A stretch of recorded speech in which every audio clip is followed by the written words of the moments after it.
Всем привет, всем здрасте, дорогие друзья, с вами Кисель. Разработчики Elite Dangerous относительно недавно стали пробовать себя в монетизации игры, что похвально, но иногда у них получается это делать странным образом.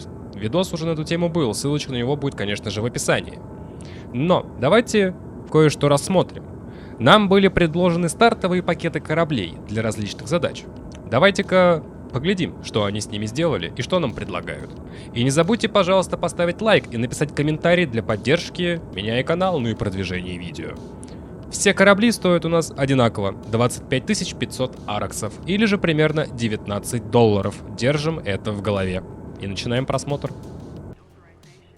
Здесь мы получаем корабль Aliens Chieftain, специализированное оборудование для борьбы с таргоидами, 2 пушки Гаусса Стражей с полной защитой от эффектов отключающего поля Стражей, расцветку и комплект для корабля из 12 элементов. Но что по фиту?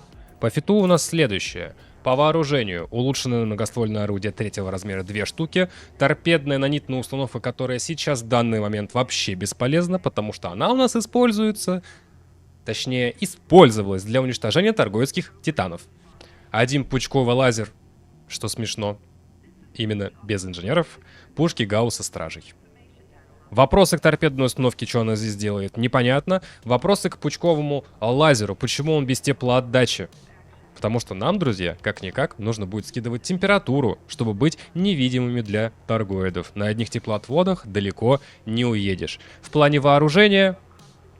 В принципе, даже хорошо, потому что улучшенные многоствольные орудия, обычные, они хорошо работают по таргоидским сердцам. Но плохо сносят хп с тарга для открытия этих таргоидских сердец. Но, это заметно после, наверное, Медузы. На Василиске и Циклопе нормально. Дальше. Основное оборудование. Инженеры присутствуют только лишь на маневровых двигателях. В случае Чифтейна это неплохо, потому что он и так сам по себе маневренный, и маневренность и скорость здесь будут просто великолепные на уровне Фердиланса заинженеренного. Это похвально. На силовой установке инженеров у нас нету, а хотелось бы, конечно, заиметь бронированную силовую, чтобы повысить целостность и улучшить температуры. Распределитель питания тоже без инженеров, но вооружение, которое здесь установлено, мало жрет энергии распределителя. В креплениях общего назначения теплоотводная катапульта ясно-понятно, антикоррозийная катапульта есть отлично, улучшенный ксеносканер отлично, нейтрализатор таргоидских импульсов тоже отлично. Тут вопросов я не имею вообще никак. А вот дополнительное оборудование вызывает очень много вопросов. Первое. Контроллер дрона-исследователя. На кой черт он нужен? Это бесполезно. Когда ты будешь биться против таргов, тебе это не нужно. Контроллер дрона-ремонтника 1-го размера тоже бесполезен. Вы фиг им отремонтируете свой корабль. Но и плюс можно будет ремонтироваться только тогда, когда по вам никто не стреляет. Блок автоматического полевого ремонта, он же АПР, нужен исключительно только для восстановления уже поврежденной какой-то системы. То есть, если у вас сломаны двигатели, и вы начинаете чинить блок АПР, эти двигатели отключаются, и корабль не может двигаться. Также с любым другим модулем он вырубается. Ну и грузовой стеллаж для дронов-ремонтников, которые здесь не нужны, как и исследователи. И, конечно же, двухпоточный щиты-генератор, который тоже здесь не нужен. Потому что на таргоидов летают без щитов и с низкой температурой и с пучковым лазером на теплоотдачу. Сейчас я покажу, какой фит выбрал бы я. Буду показывать на сайте EDSA. Есть еще Кориолис, но он у меня почему-то периодически то работает, то не работает. В чем суть? Композит военного класса, силовая установка без изменений, маневровые двигатели точно такие же, остальное, все из основного оборудования остается тем же. По дополнительному оборудованию усилители модуля 1-го размера, 2-го размера, можно и еще 2-го размера. Все остальное в усилители корпуса мы вкидываем, и все у нас будет хорошо. Без каких-либо щитов. По вспомогательному внешнему оборудованию следующее. Все то же самое, но я бы поставил теплоотводную катапульту волшебную, которая у нас имеется, и которую можно заполучить, конечно же, у которой больше ячеек теплоотводов.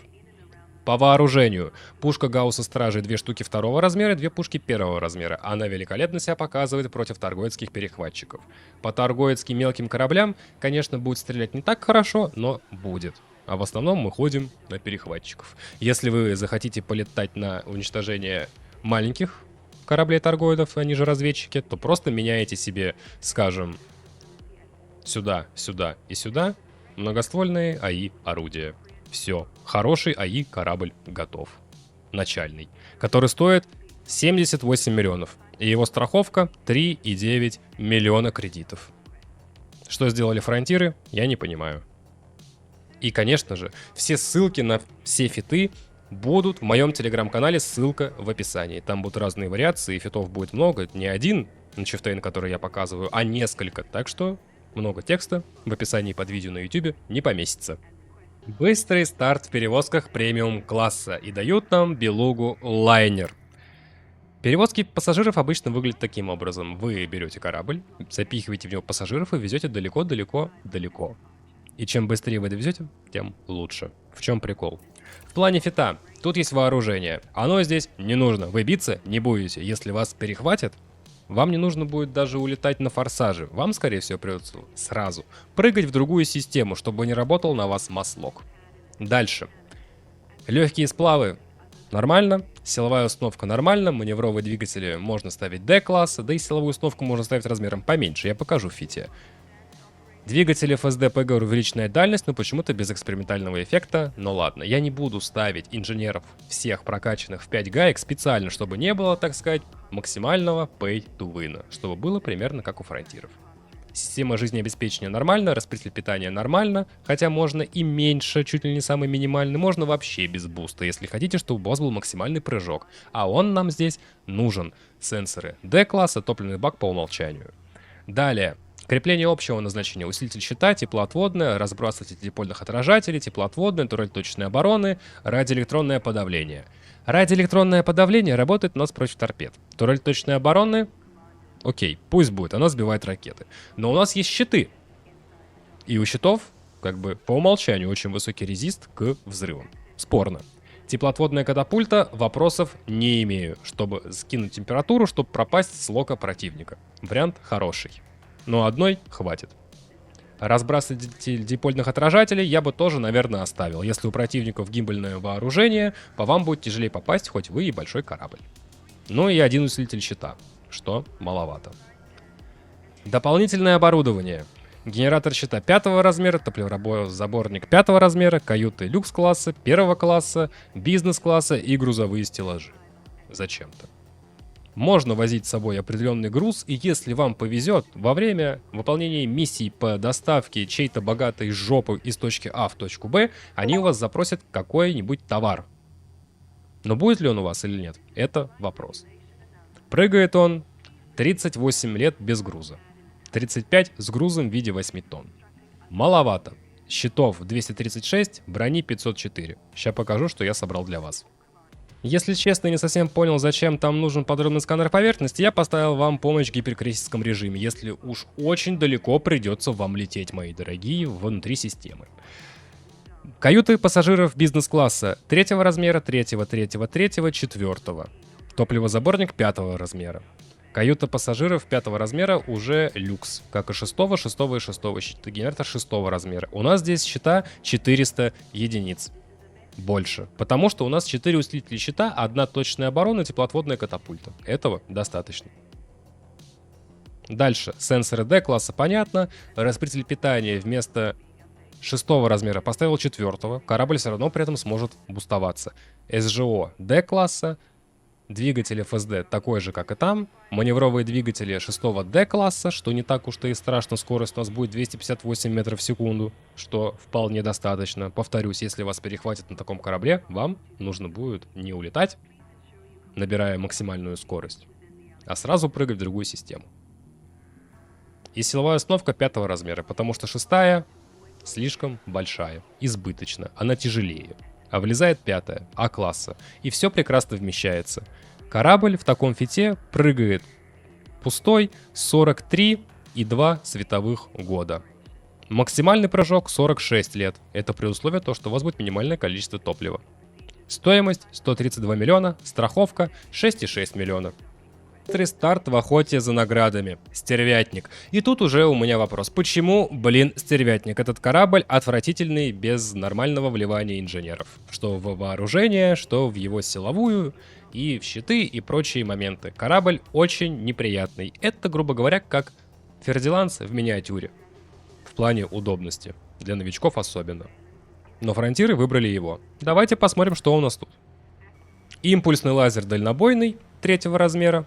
Многоствольное орудие 3-го размера, вместительный магазин. Грусть, печаль, тоска. Композит военного класса, силовая установка 4-го размера, но уже бронированная, спасибо на этом. Маневровые двигатели с грязной донастройкой без эксперименталки, скорость порядочная, маневренность приятная. FSD-двигатель вообще почему-то C-класса, система жизнеобеспечения D-класса, распределитель питания 5-го размера, А-класса и еще быстро заряжающийся. Хотя бы две гайки уже приятно, и на этом спасибо, что правильно его заинженерили. Сенсоры D-класса. По внешним модулям 2 усилителя щита, разбрасыватель дипольных отражателей и сканер преступников. Сканер преступников в данном случае под очень большим вопросом, потому что как бы нам бы лучше поднять еще сверху танка в виде усилителя щита, учитывая то, что у нас нету инженеров. В плане сборки. Двухпоточный щитогенератор. У нас здесь 444 щита. Наборы для усилителя корпуса вперемешку с наборами для усилителя модуля. Причем набор усилителя модуля 1-го и 2-го размера, что сделано неплохо. Но я бы все-таки ставил набор усилителя модуля 1-го размера. Сейчас покажу, короче, фит, который я для вас подготовил.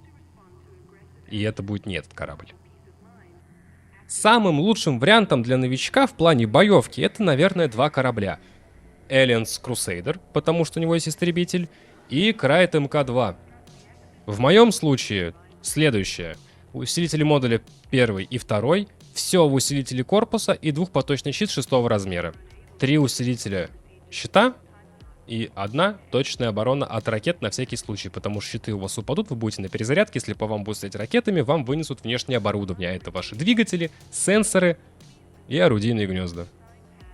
Корабль стоит не так уж и дорого, 140 миллионов, но при всем при этом у нас 450 щита и 2800 брони, что вполне достаточно. Сенсоры без инженеров, распределитель питания здесь потрясающий 7-го размера, как на катере.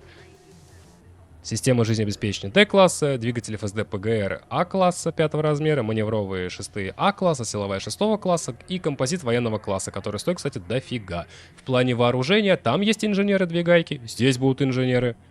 Эффективное орудие на 3 многостволках, без эксперименталки, чтобы было максимально честно, и пучковые лазеры с эффективным орудием на 2 гайки и с теплоотдачей. Хорошая машина для фарма неписей.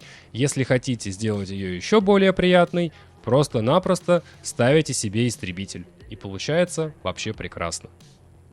Но не стервятник. Стервятник — это ужас без инженеров.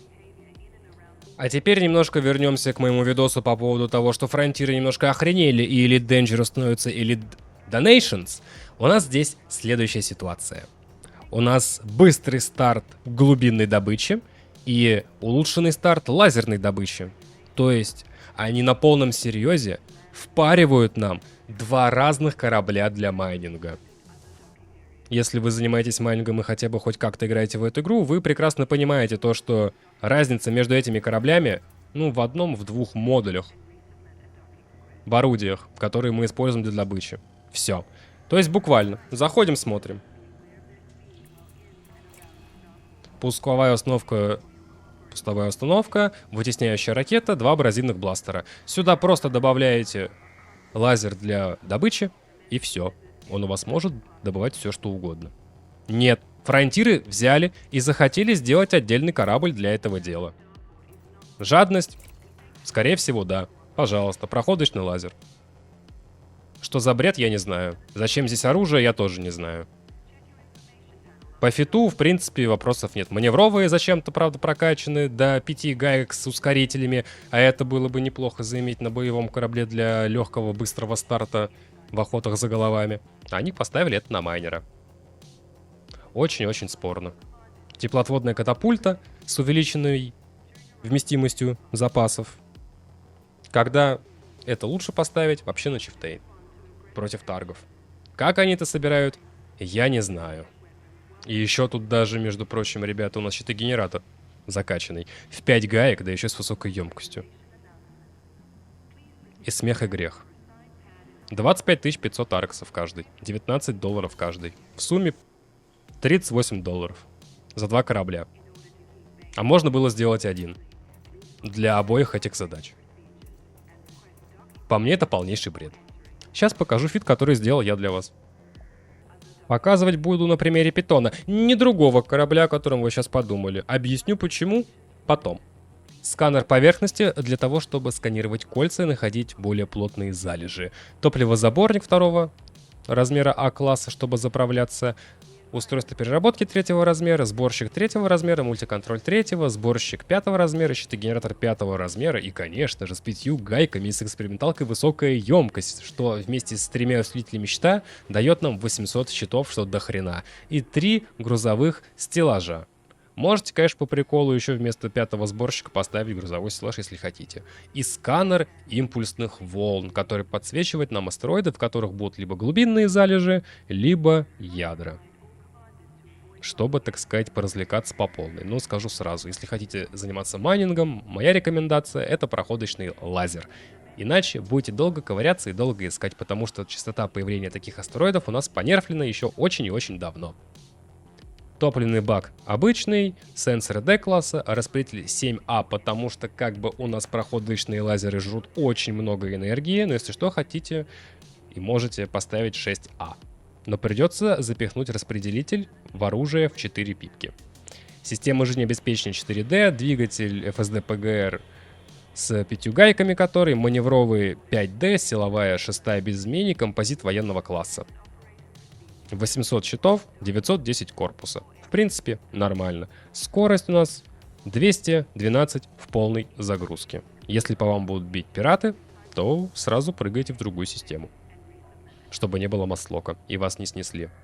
Как-никак, щита вроде бы и много, но резисты плохие, потому что инженеров нету. Далее, абразивный бластер, вытесняющая ракета, сейсмический заряд и 2 проходочных лазера. Стоит он 142 миллиона. Страховка у него 7 миллионов. Быстрый старт исследователя на, между прочим, Aspe Explorer. Хорошо, ладно. Смотрим фит.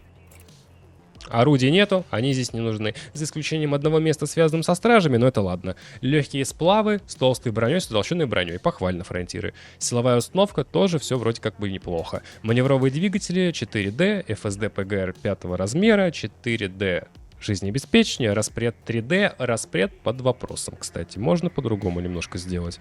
Сенсоры также D-класса. Все хорошо. Прыгает 74 года. Прекрасно. Идем дальше. Крепление общего назначения. 2 теплоотводные катапульты. Зачем 2? Не знаю. Ставьте одну. Сможете синтезировать боезапас в любом случае. В дополнительном оборудовании следующее. Топливозаборник 6А. Вопросов не имею. Ускоритель FSD стражей. Вопросов не имею. Генератор щита. Тоже все хорошо. Гараж планетарного транспорта. Все прекрасно. Подробный сканер поверхности. Все прекрасно. Помощь в гиперкрейсерском режиме. На кой черт? Я не знаю. И на кой черт здесь 2/3 блока АПР? Я не знаю. Ставьте 1. И будет у вас все хорошо. Даже если он упадет в ноль и будет уничтожен каким-то волшебным образом, вы сделаете перезагрузку, починку корабля, и он у вас будет 1%. У вас будет зато свободный слот. А если у вас кончатся эти непонятные наниты, которым он чинит все модули, вы их сможете также синтезировать. Короче, фитет странный. Давайте-ка посмотрим, что я для вас собрал. И запомнили. 74 года прыгает корабль. Учитывая, что он сделан по-другому, он прыгает дальше. 75,3 световых года за прыжок. Если будет полностью груженный, будет 74 года. Полностью груженный, потому что здесь есть грузовой стеллаж, а он здесь не просто так. Потому что вместо волшебного приволшебного помощника в гиперкруизе стоит дрон-ремонтник. Когда вы садитесь, вы можете покоцать щиты. Щиты восстановятся, но если слишком сильно покоцаете щиты, у вас повредится корпус, и его вы хрен восстановите. Дрон-ремонтника вам его восстановит. И вам не нужно их брать с собой, вы их можете синтезировать. За раз синтезируется 4 штуки, и ремонтируетесь на здоровье. Сканер поверхности понятно зачем нужен, гараж планетарного транспорта, генератор щитов также имеется, грузовой стеллаж, который был, и блок АПР 3 размера. Ускоритель стражей точно такой же, топливозаборник точно такой же, теплоотводная катапульта в наличии. Сенсоры D-класса, распределитель питания D-класса, СЖО D-класса, двигатель такой же, как и там, 5А PGR, Маневровые 4D класса, силовая установка третьего размера с 3 гайками в усиленную, в более большое количество вырабатываемой энергии. И легкие сплавы. Без инженеров, потому что мне было впадлу. В фитах, которые будут в Телеграме, там все будет с гайками. Короче, странно. Как так фронтиры собирают, я не знаю. И кто собирает их корабли, я тоже не знаю. И почему выбран этот корабль, я тоже не знаю. Давайте-ка пойдем дальше. Быстрый старт в торговле. Type 9. Посмотрим, что там фронтиры нам сделали. Ракеты, пушки, лазеры и прочее, нафиг они нам не нужны. Композит военного класса, чтобы был хоть какой-то корпус. Бронированная силовая, чтобы была дополнительная энергия и повышенная целостность. Маневровые двигатели с грязной донастройкой, 5 гаек и ускорители. Ну, я уже говорил то, что на других кораблях бы это неплохо смотрелось. FSD двигатель ПГР понятно, чтобы далеко прыгать. Все остальное понятно. Крепление общего назначения. Усилитель щита 2 штуки. Турель точной обороны и теплоотводная катапульта с повышенным количеством запаса. Почему это стоит здесь, а не на Чифтейне, который на таргов, я повторюсь, не знаю. Далее. Все в грузовых стеллажах, кроме 4-го топливозаборника, 4-го ускорителя FSD стражей и 5-го генератора, усиленного, да еще и с двойной прочностью. Странно выглядит. Сейчас покажу, что собрал вам я. Корабль собран немножко по-другому, но количество груза здесь такое же, 724 тонны, потому что топливозаборник 4-го размера, ускоритель FSD стражи 4-го размера, щитогенератор 5-го размера, остальное все в грузовых стеллажах, кроме улучшенного стыковочного компьютера. А вот усилители щита у нас здесь 4 штуки, а не 3. Щитов здесь 346. Мало, но инженеров они туда, к сожалению, почему-то не ставили. А на чертового майнера поставили. Почему так фронтиры делают, я не знаю. Но мы оставим так, потому что я максимально хочу сделать так же, как фронтиры, но лучше. По корпусу 1680 корпуса, потому что композит военного класса, силовая установка 4-го размера с 5 гайками усиленная, чтобы нам всего хватило, маневровые двигатели D-класса без какого-либо улучшения, потому что оно здесь в принципе тогда и не нужно. Если вас перехватит игрок, вам конец, потому что у вас мало щитов, и они без резистов, а не потому что у вас маленькая скорость, потому что если у вас было бы нормальное количество щитов, вам бы скорость бы не понадобилась, вы бы просто прыгнули в другую систему. FSD двигатель понятно. SGO D класса 5-го размера, распределитель питания 4А, 4D сенсоры. Все. Стоимость 167 миллионов, страховка 8,3 миллиона. Как-то так. Но вообще в идеале, ребят, если хотите научиться собирать корабли, видосы есть. Или же, еще проще, видео на канале, топ кораблей торговцев, топ кораблей исследователей, там показано, как должно все это выглядеть в идеале. Здесь у нас не будет, к сожалению, 5 гаек с экспериментальным эффектом везде, где только возможно, потому что иначе это был бы перебор, даже за 25 тысяч арксов, как я считаю. Быстрый старт в зоне конфликта. Мамба. Выбор, конечно, потрясающий. А фит вообще просто заглядение. Вы были в зонах конфликта, ребят? Если да, то поймете. Залповое орудие обычное, не миротворцы. Если бы они дали фракционные модули, это было бы жирно, конечно. Но залповое орудие, да еще и везде стоит вместительный магазин, а не усиление урона, у меня охренеть какие большие вопросы. Мамба хоть и горячий корабль, но даже на обычных залповых орудиях с усиленными гайками и с эксперименталкой на зажигательные снаряды она не будет перегреваться. И на миротворцах тоже. Поэтому оружие здесь, как по мне, полное говно. Да.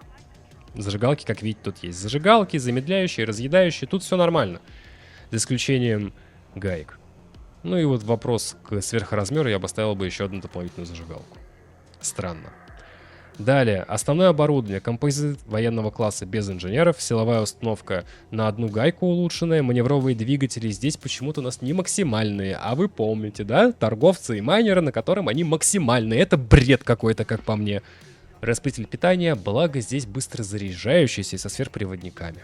Но Мамба — это корабль, который еще менее приятный, нежели Фердинанд для новичка. Потому что что? Потому что 6-й распределитель. И плюс ко всему она менее маневренная и очень горячая, очень быстро нагревается. 4D сенсоры здесь также. Далее.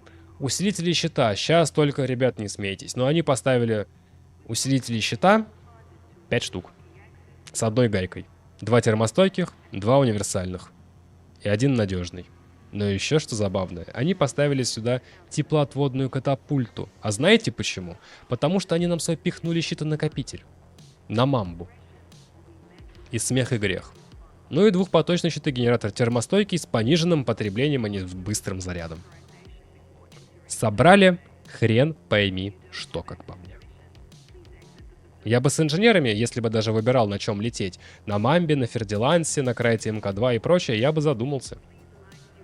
Но на таком я бы точно бы из ангара не вылетал. Это ужас. В зонах конфликта гораздо более жирные и опасные противники. А вот это вот все, это просто смех. Но мы соберем кое-что похожее, но немножко по-другому. Если что, запоминайте значение. 710 щита, 995 брони. 878 щита, 1585 брони. Перехватчик ФСД, как и там здесь стоит, на кой черт он, я не знаю, он в зонах конфликта, но пусть будет. Набор усилителя модуля второго размера, все остальное набор усилителя корпуса и двухпоточный щитогенератор. Термостойкие щиты, как там, но с быстрым зарядом. А поскольку фронтиры любители поизвращаться, пришлось сделать следующее. Ставить усилитель щита с универсальной защитой 2 штуки, потом ставить еще один такой третий, еще один такой четвертый и 2 надежных усилителя. Резисты получились, конечно, не идеальные. 27,7. Можно взять и поменять их на термостойкие усилители щита, также по одной гайке. Тогда резисты у нас будут более приятные в плане 30%, а не 27%. Ну да ладно. Сенсоры 4D, распределитель питания 6, быстро заряжающийся, конечно. СЖО 4D, FSD PGR понятно, маневровые двигатели. Все то же самое. Силовая, бронированная, одна гайка. Все у нас в силовую влезает. А вот вооружение другое. Усиленное орудие, зажигательные боеприпасы. 3 размер, 3 гайки. 3 штуки. Далее. 1 размера вместительный магазин замедляющие боеприпасы и 1 размера вместительный магазин разъедающие снаряды. Как-то так. Он лучше, чем то, что предлагает фронтиры. Те же самые инженеры немножко сделан по-другому, но он лучше. Этот корабль. Но на Мамбе я бы не летел. А теперь поговорим о еще одном неприятном моменте. Помните, я вам сказал то, что потом расскажу, почему я выбрал Питон для майнера, а не другой корабль. Так вот, другой корабль это Type 8, который отлично подойдет под эту задачу. Но фронтиры выбрали Питона и Крайт МК-2 не просто так. Во-первых, это старые сборки. Во-вторых, фронтиры все еще у нас продают старые донатные корабли за Арексы. Грустно, да? Да даже скорее не грустно, а весело, потому что здесь не предложено ничего, что связано с инженерами от слова совсем. Он без инженеров. Фронтиры, наверное, надеются, что кто-нибудь докупит так корабль. Такой же вопрос у нас имеется и к Мамбе. Нафига здесь Мамба, когда можно взять Питон МК-2? Ну или просто Крайт МК-2, или Эллинс Крусейдер. В этом случае, наверное, даже будет лучше Крайт МК-2, потому что там и истребитель, ну или же взять Корсара, который уже тоже доступен за внутриигровую валюту. Нужно обновление магазина, как по мне, потому что это херь какая-то. Тот же самый вопрос у меня относится к быстрому старту в торговле. Почему здесь не Пантер Клипер? Здесь почему не Мандалай? А, скажем, почему у нас здесь вот именно Чифтейн? Когда можно тот же Питон МК-2 взять. Да, будет меньше корпуса. Докиньте инженеров. В общем, странно. Все очень странно выглядит, друзья. Максимально странно. Я не понимаю, как фронтиры все это собирали. Я бы собирал по-другому. Я показал, как и фиты эти будут лежать в моем телеграм-канале, если нужно, чисто для сравнения. И скидывайте, конечно же, в комментарии свои сборки. Посмотрю. А так, просили видос по поводу донатных кораблей стартовых. Я его сделал в таком вот странном формате. Надеюсь, было не очень скучно. А скучно мне было очень сильно, потому что я смотрел это второй раз, потому что изначально стартовый пробег по кораблям мы делали с ребятами на стриме. Если вы там были, то красавчики. Если не были, то что я могу сказать? Ходите на стримы, потому что там было смешно абсолютно всем, когда мы все это видели, смотрели и разбирали. В общем, всем спасибо за ваши просмотры, лайкосики, подписочки, комментарии и внимание. С вами был Кисель, всем до встречи и пока-пока. Увидимся в космосе.